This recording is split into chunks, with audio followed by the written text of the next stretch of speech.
Assalamualaikum warahmatullahi wabarakatuh. Pemirsa Kamu Suka TV dimanapun Anda berada, saya mau bercerita dikit bahwa di kurun awal pertengahan abad 18 ya, sekitar 1869 ketika terusan Suez dibuka, orang-orang Nusantara waktu itu bisa memiliki kesempatan untuk pergi naik haji. Yang sebelumnya untuk pergi naik haji itu susah, hanya untuk kalangan-kalangan tertentu karena belum ada transportasi massal yang khusus untuk memberangkatkan dengan tujuan haji, itu belum ada. Jadi pasca terusan Suez dibuka, barulah banyak sekali orang-orang Nusantara waktu itu untuk pergi melaksanakan haji. Nah, gerbang cahaya itu muncul ketika orang-orang Nusantara yang pergi naik haji itu di saat yang sama setelah selesai menunaikan ibadah haji, orang-orang Nusantara kala itu tidak langsung pulang. Akan tetapi mereka-mereka pergi belajar untuk mendalami agama. Nah, karena kita tahu bahwa di pertengahan abad 18, awal abad 19 itu tanah Haromen, tanah Haram Mekah Madinah itu sebagai pusat keilmuan Islam yang sangat maju dan melahirkan banyak tokoh-tokoh internasional dalam bidang kajian agama. Nah, lebih-lebih kalau di Indonesia kita akan mendapatkan nama banyak sekali ulama Indonesia yang menjadi tokoh sentral di sana dan menjadi guru-guru besar yang nanti menelurkan murid-murid yang banyak sekali yang akhirnya menyiarkan ya keilmuan agama ke Nusantara atau ke Indonesia. Nama-nama itu diantara lain adalah Kiai Nawawi Al-Bantani, ada Syekh Mahfud At-Turmusi, ada Abdus Somad Al-Falimbani. Di kurun-kurun setelah itu ada Syekh Kiai Munawir Yogyakarta yang membawa tradisi menghafal Al-Quran di Nusantara. Ada nanti Kiai Soleh Darat, ada nanti Mbah Hadi Guru Giri Kusumo, ada Abdus Somad Al-Falimbani, ada Hamzah Fansuri, Abdul Rauf Asingki, Muajam. Banyak sekali kita dapatkan kiai-kiai ulama-ulama Nusantara yang berhasil belajar di Tanah Haram. Nah, di paruh awal atau paruh tengah ya abad 19 nanti kita mendapatkan sebuah nama yang cukup besar pasca pergolakan politik sosial budaya yang ada di Haromen waktu itu. Karena kita tahu bahwa Haromen pasca runtuhnya Turki Utsmani, tanah Haram dikuasai oleh satu rezim baru dari dinasti Saudiyah yang nanti akhirnya melahirkan aliran Wahabi, dan kemudian atas pergeseran, perkembangan dan perubahan zaman geopolitik waktu itu pada akhirnya melahirkan Nahdlatul Ulama, dan nanti melalui pemikir-pemikiran Nahdlatul Ulama itu kemudian lahirlah Indonesia, dan banyak hal yang bisa kita dapatkan dari perubahan zaman yang ada di Tanah Haram waktu itu. Tapi kita tidak akan jauh-jauh ke sana. Kita akan masuk pada paruh abad 19, pertengahan abad 19 nanti lahir seorang ulama dari Indonesia berkaliber internasional. Beliau adalah Syekh Yasin Al-Fadani yang sebelumnya di episode sebelumnya sudah saya singgung dalam buku saya yang berjudul Perawi Indonesia dalam kitab Al-Arbaun Al-Buldaniyah karya Syekh Yasin Al-Fadani. Kenapa Syekh Yasin penting? Karena bagi saya, peneliti beliau, saya mendapatkan satu kesimpulan bahwa beliau ini adalah kalau ibarat kita masuk dalam kota, beliau adalah pintu gerbangnya. Jadi beliau ini adalah penyambung keilmuan Nusantara, ini beliau. Karena atas dasar apa saya bilang gitu, bahwa karena beliau berguru kepada masyayikh, pada ulama-ulama Indonesia, kiai-kiai Indonesia di sebelumnya. Dan di saat yang sama setelah beliau menjadi ulama sekali berinternasional dengan gelar Musnidud Dunya, kata Syekh Ali Jum'ah, bahkan syuyukhuhu fi zamanih, orang yang paling alim dalam zaman sekarang di era abad 20. Nah, beliau di saat yang sama memiliki banyak murid yang berasal dari Indonesia. Nah, proses transmisi keilmuan inilah yang saya menjadikan atau menyimpulkan bahwa beliau ini adalah pintu gerbang sebuah transmisi keilmuan. Sebelumnya beliau berguru pada ulama-ulama yang berasal dari Indonesia. Beliau berguru pada Syekh Mahfud, beliau berguru pada Syekh Nawawi dan lain sebagainya.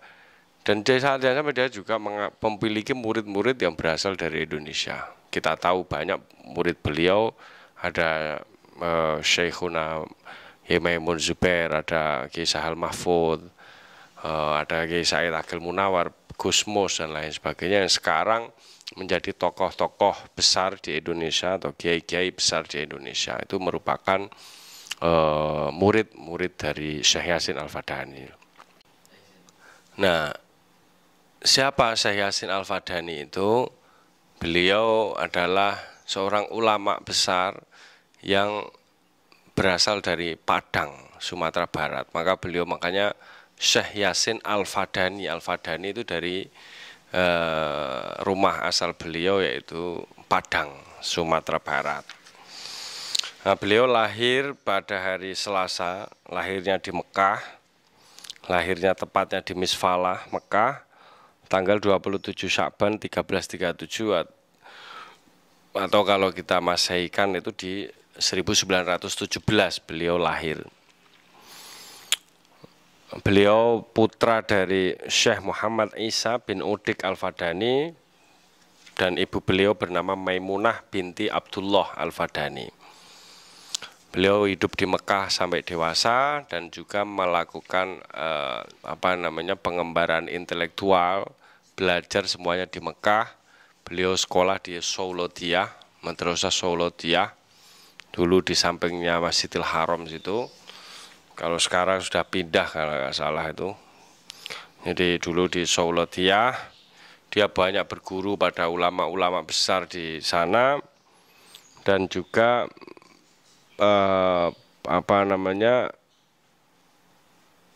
mengembara ke sana kemari untuk belajar keilmuan agama hingga pada akhirnya beliau dijuluki sebagai Musnidud Dunya oleh para ulama besar, dijuluki sebagai Musnidud Dunya, bahwa ahli sanad, ahli hadis pada era sekarang.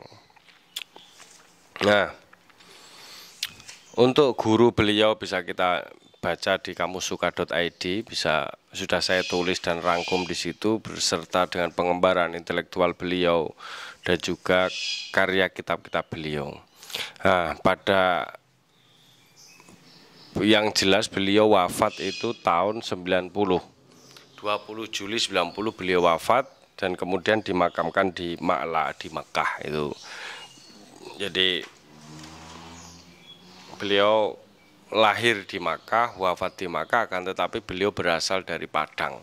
Selama beliau hidup sangat dekat dan bersentuhan banyak dengan tanah kelahirannya yaitu Indonesia dan Padang, dan juga bersentuhan banyak dengan para kiai-kiai yang ada di Nusantara. Maka beliau sempat menyebutkan bahwa 130 ulama dari Indonesia itu dengan gelar muhaddis.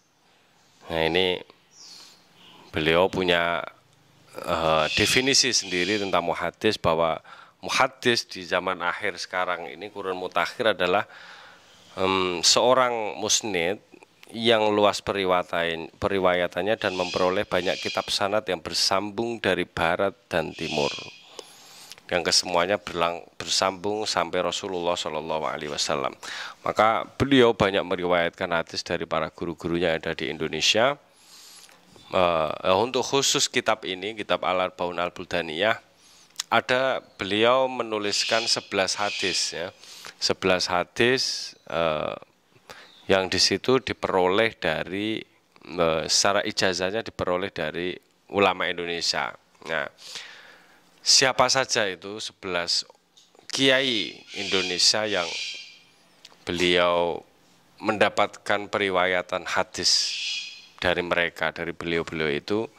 Yang pertama adalah Kiai Abdullah bin Azhari. Beliau lahir di Palembang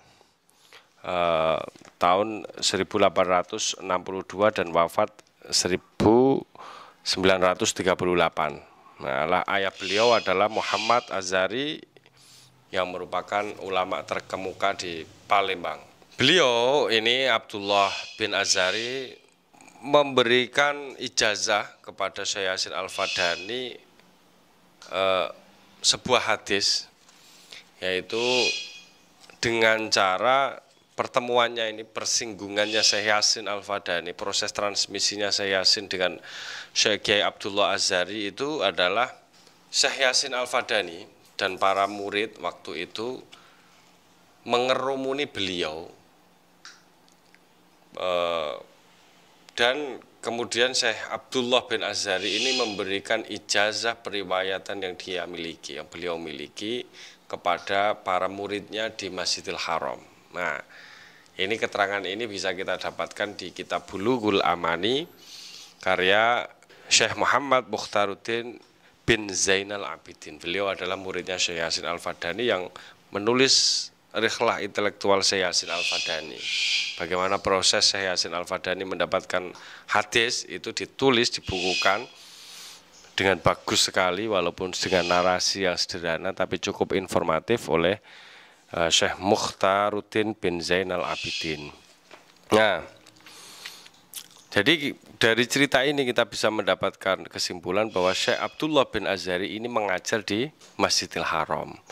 Yang waktu itu untuk bisa mengajar di Masjidil Haram tentu bukan ulama-ulama yang tidak memiliki kapabilitas yang khusus, hanya orang-orang yang alim alamah lah yang diberi izin untuk bisa mengajar di Masjidil Haram. Jadi itu proses transmisinya, bahwa waktu itu Syekh Yasin masih jadi sebagai santri ya, berguru kepada Syekh Abdullah bin Azhari. Kemudian Syekh Abdullah Azhari memberikan ijazah periwayatan kepada Syekh Yasin Al-Fadani dengan para muridnya. Nah, sekarang apa hadis yang diijazahkan?